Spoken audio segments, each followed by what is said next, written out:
In today's video, I'm going to teach you how to create a public event in Google Calendar and share it through a Gmail draft.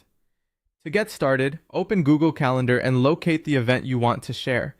This should be the event you've already created and want other people to access easily from a link. Once you've found it, open the event details so you can see the full event window. This is important because the sharing option we need is inside the event settings rather than on the main calendar view. With the event open, look for the options menu, which appears as the three dots. Click that menu and then choose the option labeled Publish Event. This step allows Google Calendar to generate a shareable version of the event that you can place into an email. If prompted, confirm that you want to publish the event.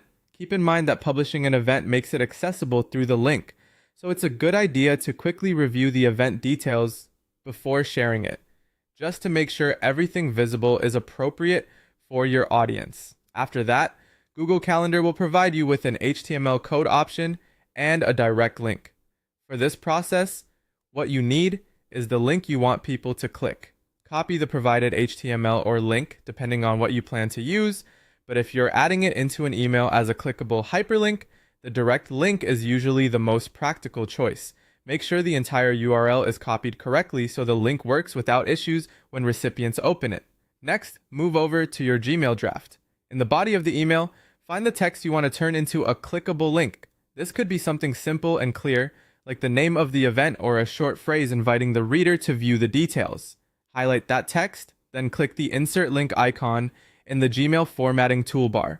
When the link box appears, paste the URL you copied from Google Calendar into the appropriate field. Then apply the link so your selected text becomes clickable.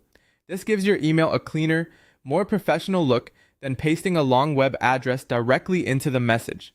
Before sending or saving the draft, it's worth testing the link if possible, just to confirm it opens the correct event page.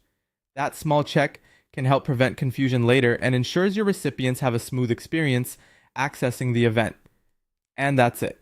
You've published a Google Calendar event, copied its shareable link, and inserted it neatly into a Gmail draft so others can access it with a single click.